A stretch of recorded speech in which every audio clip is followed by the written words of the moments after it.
Welcome to smart commerce and management hub. Smart commerce and management hub లో ఇవాళ scientific management theory అంటే ఏంటో చూద్దాము. థియరీస్ ఆఫ్ మేనేజ్మెంట్ లో ఇది వస్తుంది. థియరీస్ ఆఫ్ మేనేజ్మెంట్ అంటే ఏంటంటే ఏ విధంగా ఆర్గనైజేషన్ ని డెవలప్ చేయాలి అనే దాని మీద సైంటిస్ట్ కొన్ని థియరీస్ అనేది ఇచ్చారు. ఓకే, అందులో సైంటిఫిక్ మేనేజ్మెంట్ థియరీ అనేది one of the important theory. This theory was developed by F.W. Taylor in 1856. 1856 లో F.W. Taylor అనే ఆయన ఈ థియరీని ఇచ్చారు. దీన్నే టైలరిజం అని కూడా అంటారు. The main objective is improving economic efficiency, especially labor productivity. దీని యొక్క మెయిన్ ఆబ్జెక్టివ్ ఏంటంటే ఈ సైంటిఫిక్ మేనేజ్మెంట్ థియరీ ఏం చెప్తుందంటే ఎకనామిక్ అంటే మన ఆర్థిక స్థితి, ఆర్గనైజేషన్ యొక్క ఆర్థిక స్థితిని ఎలా డెవలప్ చేసుకోవాలి, అలాగే ముఖ్యంగా లేబర్ ప్రొడక్టివిటీని పెంచి ఎకనామికల్ గా ఎలా ఎదగాలి. లేబర్ ప్రొడక్టివిటీ అంటే ఏంటి? లేబర్ యొక్క స్కిల్స్, ఓకేనా, లేబర్ యొక్క ఎఫిషియన్సీని ఎలా పెంచాలి అనేది.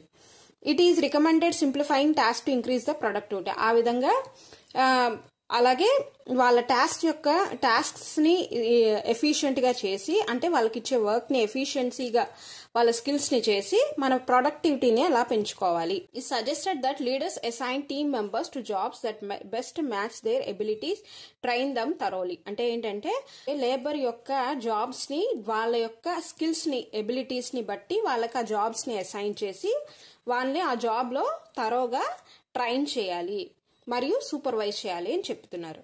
ఇందులో ఈ సైంటిఫిక్ మేనేజ్మెంట్ థియరీ యొక్క మెయిన్ కాన్సెప్ట్ ఏంటి అంటే ఎకనామిక్ ఎఫిషియన్సీ, లేబర్స్ యొక్క ప్రొడక్టివిటీని అంటే లేబర్ యొక్క ఎఫిషియన్సీని పెంచడం. దీంట్లో మెయిన్ ఇంపార్టెంట్ పాయింట్స్ చూడండి. Study work scientifically, hire the right workers, train them properly.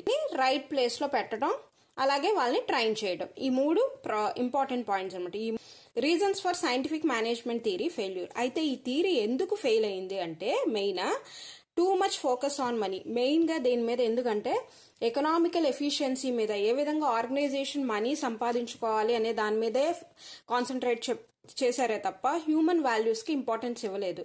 వాళ్ళ యొక్క ఎమోషన్స్ కి, వాళ్ళ యొక్క నీడ్స్ కి, లేబర్ యొక్క నీడ్స్ కి, లేబర్ యొక్క ఓన్ స్కిల్స్ కి, ఐడియాస్ కి, క్రియేటివిటీకి దేనికి ఇంపార్టెన్స్ ఇవ్వలేదు.